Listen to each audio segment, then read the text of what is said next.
Diana Kasari dari kelas TPA dari semester 2. Saya di sini akan memaparkan sedikit materi tentang apa itu warak.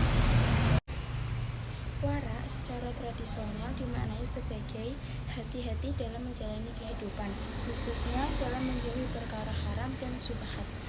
Dalam konteks modern, beberapa padanan istilah yang dapat menggambarkan makna warak adalah antara lain 1. Etika dalam berhati-hati. Maksudnya etika ini menggambarkan sikap waspada secara moral terhadap tindakan yang bisa menimbulkan pelanggaran etika atau spiritual.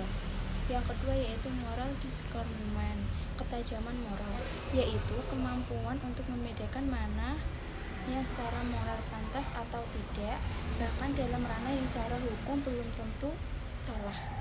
Dan yang ketiga yaitu self-regulatory ethic, mengacu pada kemampuan seseorang untuk secara sadar mengatur dan mengontrol dorongan atau tindakan berdasarkan prinsip moral internal.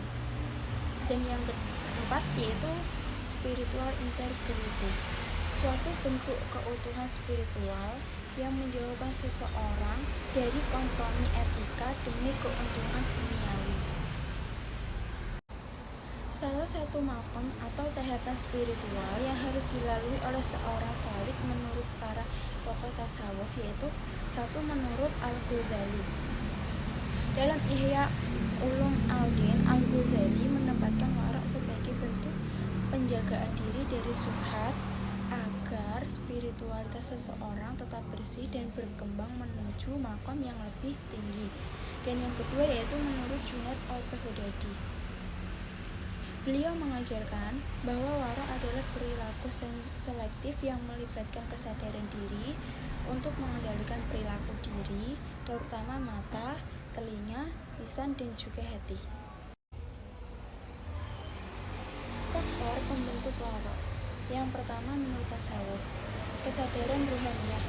Warak dibentuk oleh peningkatan kesadaran spiritual, maksudnya makrifah dan muraqabah serta rasa takut dan cinta kepada Allah. Dan yang kedua yaitu tarbiyah ruhiyah, latihan jiwa melalui zikir, tafakur, dan uziyah berkontribusi terhadap terbentuknya sikap warak. Dan yang kedua menurut psikologi, self-regulation, kemampuan mengontrol diri terhadap godaan dan impuls destruktif. Dan yang kedua yaitu moral development, tahap perkembangan moral yang tinggi, memungkinkan individu memilih untuk menjauhi yang syubhat meskipun tidak ada sanksi sosial. Dan yang ketiga menurut sosiologi, habitus religius, sikap warak terbentuk dari kebiasaan sosial dan lingkungan religius yang ditanamkan sejak kecil. Kontrol sosial, norma kolektif seperti budaya pesantren atau komunitas spiritual membantu memperkuat sikap warak. Dan yang keempat yaitu neuroscience, aktivitas prefrontal cortex.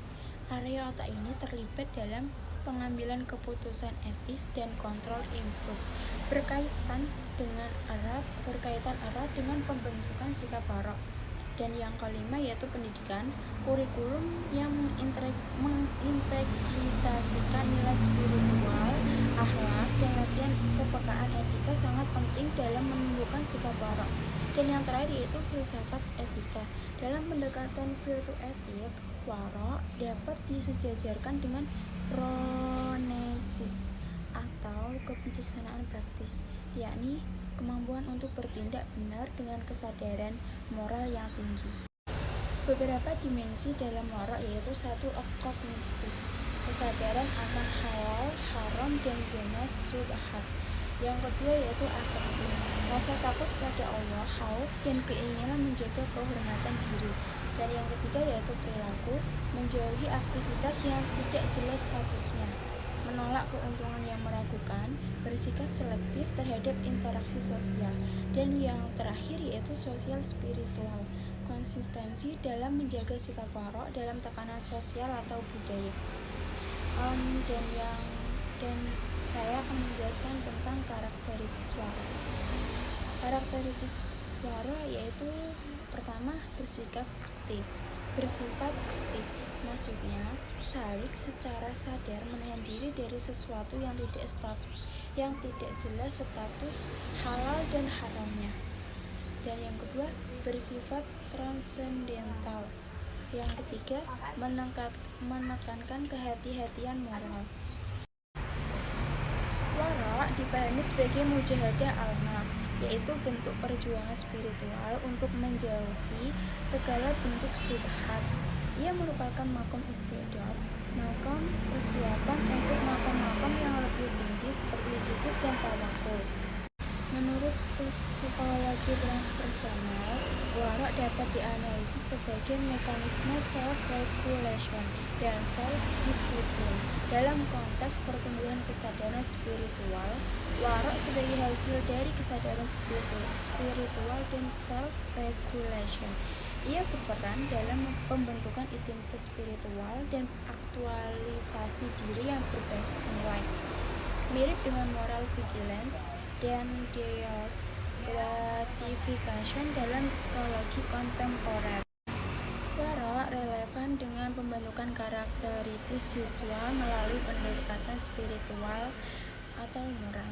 Dalam kurikulum berbasis nilai, wara menjadi bagian dari internalisasi nilai kehati-hatian dan tanggung jawab batiniah. Fungsional wara yang pertama yaitu fungsi spiritual, membersihkan niat dan tindakan dari motif duniawi atau kesenangan hawa nafsu.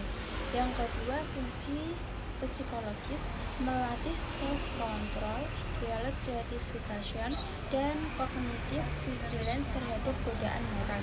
Dan yang ketiga yaitu fungsi moral, membangun kewaspadaan moral terhadap yang subhat. Dan yang keempat yaitu fungsi sosial, membentuk integritas dan kejujuran dalam relasi sosial. Karena individu yang warok menghindari semua bentuk kekurangan, meskipun dampak legal di mata hukum manusia. Sekian sedikit pemaparan materi dari saya. Wassalamualaikum warahmatullahi wabarakatuh. Terima kasih.